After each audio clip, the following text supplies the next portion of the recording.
जय श्री जगन्नाथ। मु एस्ट्रोलोजर कृष्णचंद्र नायक चैनल तरफ अगणित दर्शक बंधु मान को मोर कोटि कोटि प्रणाम।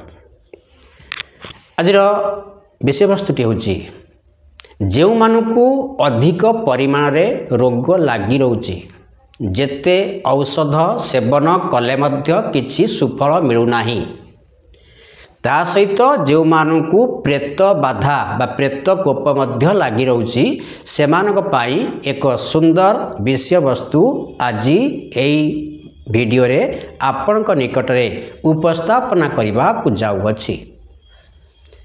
जो दर्शक बंधु माने प्रथम थर पाई ये चैनल टी को आसीचंती सेमानक मोर अनुरोध ये चैनल टी ये टिप्स टी को देखला परे या को लाइक सब्सक्राइब एवं शेयर कमेंट मध्य करिया पाई अनुरोध करूअछि।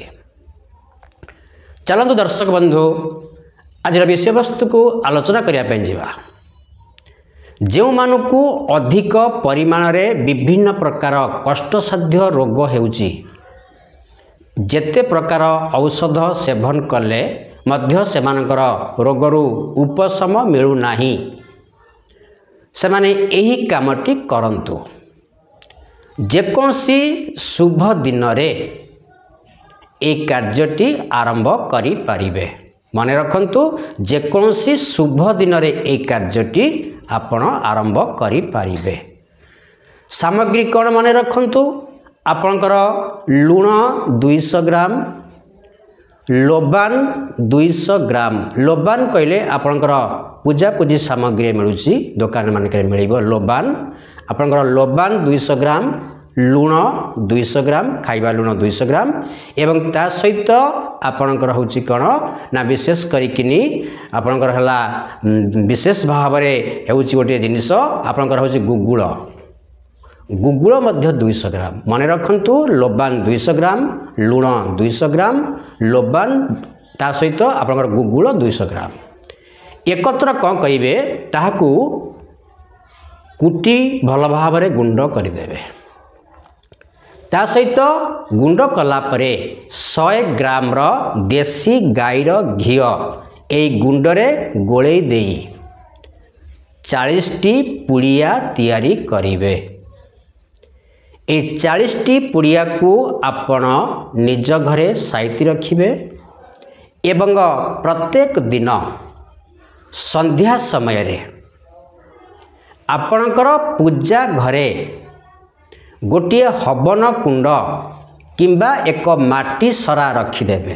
प्रत्येक दिन संध्या समय रे आपणक पूजा घरे रखिबे एवं ता सहित कौन करिवे ना गोबर रे तैयारी हेतिबा सुखिला घसी जहाकू सुखिला गोबर बोली कहती किछि घसी संग्रह कर रखिथिबे।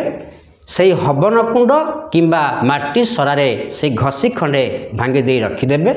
ता धरे भल भाव निया लगाई देबे। से घसीटी संपूर्ण जली गला परे ता धरे निया थिबो। से निया रे एई पुड़ियारू गोटिए से निया रे पोड़ीबे एवं ता सहित डेम्फ लागिथिबा एक सुखिला पाचिला बा लाल रंगर सुखिला लंका गोटिए मध्य पोड़ी देबे। माने रखंतु डेम्फ लागिथिबा पाचिला लाल लंका गोटिए एवं से पुड़ियारू गोटिए पोड़ी देबे। से संपूर्ण भस्म बा पाउंस होई गला परे से पाउंस को संग्रह करी आपणकर घरे कौन जगार साइती रखिबे। यही क्रियाटी दीर्घ 40 दिन धरी ए कार्यटी चालू रखिबे एवं प्रत्येक दिन संध्या बेले पोड़ीबे एवं ताकू संग्रह करी रखिबे।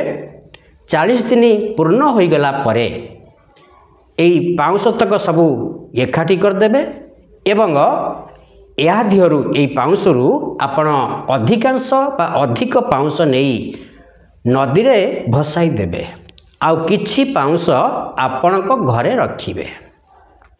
ए जो किछि पाउंस आपण घरे रखिबे ताहाकू जेउ रोगी को बारंबार रोग होतिबो किंबा तार रोगमुक्त हबारे बहुत कष्ट होतिबो जेते औषध प्रयोग कले काम करू नथिबो किंबा जहाकू बा जो व्यक्ति को प्रेतकोप लगुथिबो प्रेत बाधा आसुथिबो से सबुरी मूलपाई विशेषकर ये जो पाउंस टिके रखिले यहाकू तांको मुंडरे किछि दिन पर्यंत विभूति मारिला भली मारिबे देखिबे आपणकर रोगी सहजरे रोगमुक्त हेबो एवं यह एक असाध्य उपाय एवं यही कार्य करी अनेक रोगी मध्य सुस्थ होइचंती यह बहु परीक्षित बहु प्रमाणित मध्य।